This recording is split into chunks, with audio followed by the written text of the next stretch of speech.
Graciela Casillas, thank you very much for coming on to theboxingbar.com and welcome. Thank you. Pleasure to be here.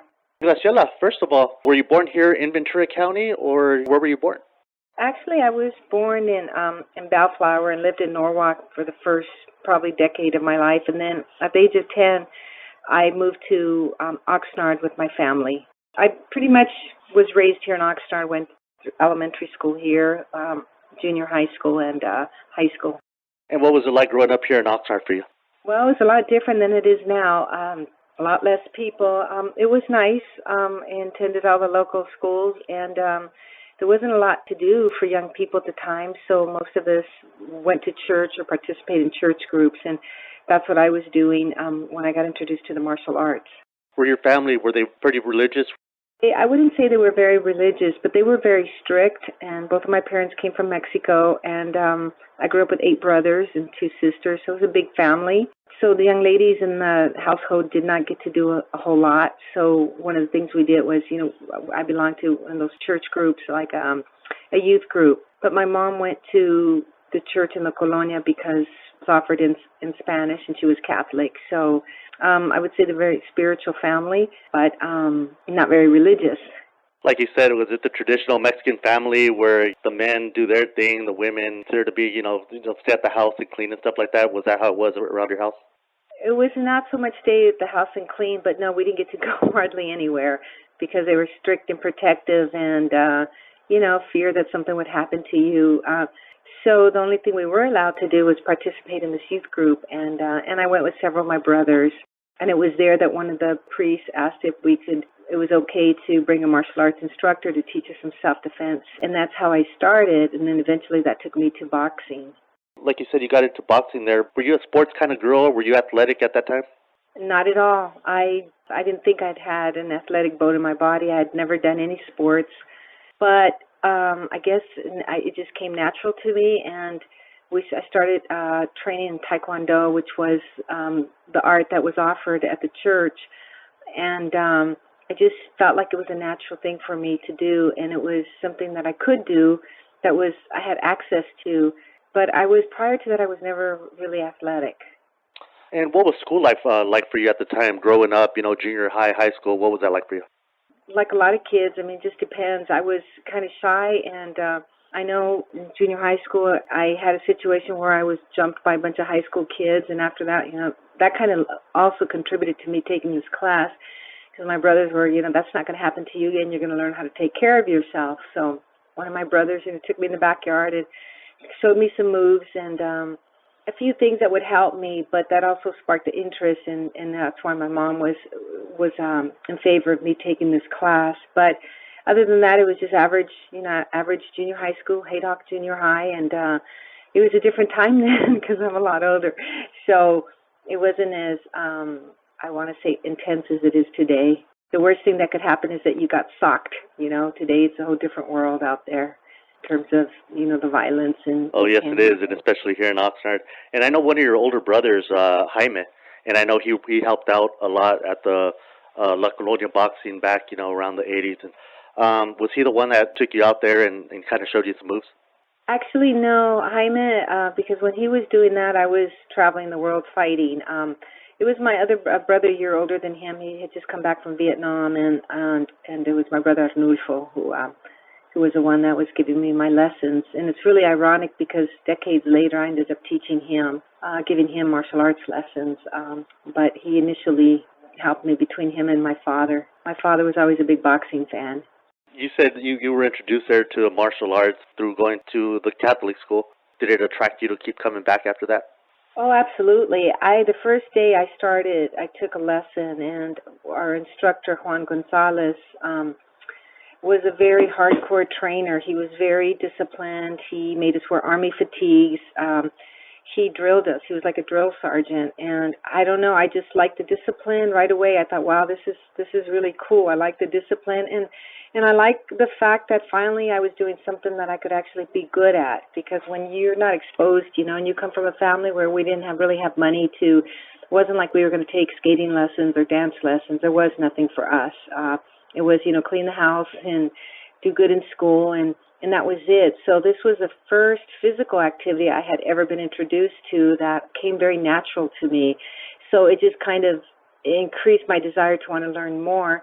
And that class ended, and I was able to convince my mom at that point in time to let me go to a school in the Center Point Mall that was there, a Huarangdo school. And I continued training. And then the boxing came eventually when I started fighting professionally full contact karate. There just wasn't enough matches for women to compete, so I learned of Benny Urquidez and Lily in LA, who what they were doing is they were boxing in between. So I thought, well, this is easy. I can just keep my feet on the ground and just use my hands. How hard can that be? So I started boxing. What was it like the first time you sparred with somebody? You remember, going face to face with somebody? I think I was always a little bit nervous, but there was also that adrenaline, that thrill, that excitement of just being in the ring, and every time you land a solid punch, how good it would make you feel to know that you're landing and you're being efficient. But I think from the first time I stepped into the ring to the last time, I always had a little bit of nerves or anxiety of, are you going to get hurt? Are you going to do your best? Are you going to be able to control the match? So I think that was always there. You said you were shy at one time, and now that you're doing boxing and martial arts, did that change your demeanor? Did you become less shy because of it, or did you stay the shy person that you were? No, absolutely. It completely changed me. I was through training in the martial arts and boxing that kind of came out of my shell. Prior to that, I was really super shy and just not good at communicating with people, not good. I just never asserted myself. And I think through the boxing, it helped me become more assertive and more confident. Because if you develop even confidence through a physical means, it's gonna affect your mental and your emotional. So because you're confident, you realize you're capable of doing something very well.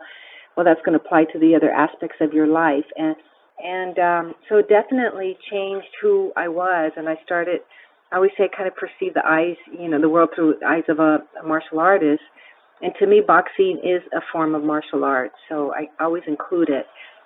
When you were in there working out, let's say in your first few years, did it come natural to you to get good, or did you really have to work hard to, get to that level that you got? I never had to work on it, and I will tell you something because I received a phone call from Berlin a couple of days ago, and it was one of my boxing trainers, Jimmy Montoya. And I was talking to him because a lot of the fighters that he had at the time that I was competing are gone. They've died, moved on. And I always recall that when I was at the Olympic Boxing Gym on Hope Street in LA, it no longer exists. He used to always tell me, "God, Mija, I wish you were a guy." And I'd say, "Why?" He goes, "Because you hit so hard and you move and you listen and you're trainable." But he knew that as a female, I wasn't going to make the money. I wasn't going to get the fights. And so he always felt bad for me because I was a female. But I could box I looked like a guy from a distance. Don King watched me fight once, said, "Who's that guy?" Until I got a close-up. I'm not saying I look like a male, but from a distance, my moves, my actions, my slipping, my bobbing and weaving was no different. So it came very natural to me, and for the size that I was at the time, I could generate quite a bit of power because of the weight. I had a wide back, and I just knew how to generate power. So it was a natural gift for me, and I always felt like it was unfortunate that I was ahead of my time because it wasn't as popular as it has become now, for women boxing. Even now, it's hard for women to excel in the sport because there's so many barriers. And obviously, if there's that today, there was a lot more of that, back, when you first do it. Was it also another barrier that you were Latina? Absolutely. I used to always say that I would have to fight outside of the ring to get into the ring and fight. And what I meant by that was many times we were exploited. I would be the main event on many shows, but we wouldn't get paid. And then once they found another boxer who was blonde, blue-eyed, they'd try to promote her more. And so, whether it was boxing or kickboxing, they'd match us against each other, hoping that she would win. But she never did. I always won. And so it was definitely, you have to understand that when I was fighting, you're talking about the late 70s, 80s, so it was not popular to be of color. It was not popular to be Latina. Later on, it changed to women of color, so that we were exotic. Then it started becoming more popular. But overall, if you were the blonde, blue-eyed, you received attention, and you got the perks, and you got the fights, and you got the money. So definitely, it was a different time in terms of how we were treated based on the color of our skin. And right now, as you were talking, I was thinking of a fight picture I saw of you. I think it was either your debut fight or one of your first fights against Karen Bennett. And in that fight picture, that fight poster, it had Lily Rodriguez, I believe, also fought on the card. And then I started thinking of Blinky Rodriguez, and then they were, I know, in the martial arts, and they were popular back then also. Do you remember them? Did you used to, hang out with them? Oh, very much. I remember them. Lily was my mentor. She was the person I mentioned earlier that I found out, hey, she's kickboxing and she's boxing. So that's what gave me the idea to try my hand at boxing. Because I really looked up to her. She was a trailblazer. She was a pioneer in the sport, and she was incredible as a martial artist, as a boxer, as a kickboxer. And it was like, wow, I want to be like her. And it was, a very special day. It was July 13th, 1979. It was an all-women's card, the first one ever at the LA Sports Arena, and there was only women on the card. And Lily was one of the boxers, and along with myself, and that was my very first fight. And I think what fueled me more than skill was all the racist remarks that Karen was making, and the just a lot of derogatory comments about me being Mexican. So whether I knew how to box or not, I would have probably knocked her out, if I could have. Just because of, the anger, and but you had to get control of that. And she did retire that night and said afterwards, didn't really apologize, but just said, oh, I thought she was another pretty face. I underestimated her. Yeah, I believe she was a nurse or something like that, right? Yeah, she was saying how she was going to tear me up, and then she could put me back together since she was a nurse. But, that fuels you. You can take that negativity and roll over and die, or you can take it and let it fuel your passion, your drive, whatever it is you want to accomplish, and that's what I chose to do many times. I was just one of many. I think also that night, Lady Tiger fought, and also a lady by the name, and actually she's one of my Facebook friends. Her name is Cora Weber at that time. Now it's something different. There was Cora and Dora Weber. They were twins. The nickname, the Goddess, how did you get that? Who gave you that? That name came about through the Herald Examiner dubbed me the Goddess, and I never liked it. I never used it, and I tried to do away with it. I don't know. And it was just made good headlines. I fought Ginger Kaufman, who was a drummer, and they say Goddess plays taps on Drummer Girl. And it's from that day forward, people would label me as the Goddess. And also because I wore a long white silk cape, I try to always play up the feminine. I felt that, because I'm a boxer doesn't mean I have to be manly. And if I'm in tune with, my feminine side and I'm a female, then why can't I look good while I'm fighting? So I would design all my costumes. I saw them as costumes because it is entertainment. Part of it is entertainment for the crowd. And not to mention that they did not make boxing trunks for women. They were made for men, so you can imagine the way they fit women. They were really big and long, and it wasn't fashionable in those days to wear long trunks like they're wearing them today. Right. Was it hard for you guys to get sanctioned, like, that card that you were talking about with all the women? Was it hard for the state to sanction, you guys? Did you guys have to go through loops for that? The state refused to sanction us. In California, my very first fight was in the LA Sports Arena. 31 fights later, I fought at the Forum, and never in between did I fight in California because they would not sanction us for the 10 rounds we needed to defend our title. Now, many states like Arizona refused to even license women, and then I came out on Us magazine, and the next month I was brought in as a main event. Not getting paid more than $100 a round, but the main event. So that was very typical, and I was the first female boxer to fight in the Dominican Republic. I mean, it was just common, the first to fight in many places because they wouldn't not only sanction our fights, they wouldn't license us to fight. And I don't know that all states do license women at this point in time. I've seen on boxing records, I only see you having, on their records anyway, I see you having just like a handful of fights, 5, 6, whatever it might be. And but I've also read that you had like 30, so I wasn't sure. Do you know exactly how many you had? I had 31 fights, 18 knockouts, 0 losses. Now, that is a combined record. Some of those were kickboxing matches, but in boxing I had over 20. I have my records. So do you really think they kept accurate records of women fighters? That's true. That's very true. 31 fights, 18 knockouts, 0 losses. And you were the only fighter to simultaneously hold a world women's title and also in the bantamweight, and then also a kickboxing world title, right? The WKA, I was the only athlete, female or male, but nobody cared because I was a female. If it was a male who held two world, because they're two separate sports. One was kickboxing, one was boxing. And I think last year somebody else did it, but at that time I was the only individual. But it went unnoticed because, I mean, I have to tell you that the best recognition I ever received, because it didn't come in the form of monetary compensation, it was from Alex Wallow, who was the president of ABC Sports, and on Wide World of Sports, right, they did a piece, and at the end, he said he always felt badly for a fighter who he thought was a great fighter and never had the opportunity to really, basically said I was, ahead of my time and said my name. And this was, worldwide. And that's probably the most recognition I ever received in terms of, contributions or fighting in the sport of boxing. Wow.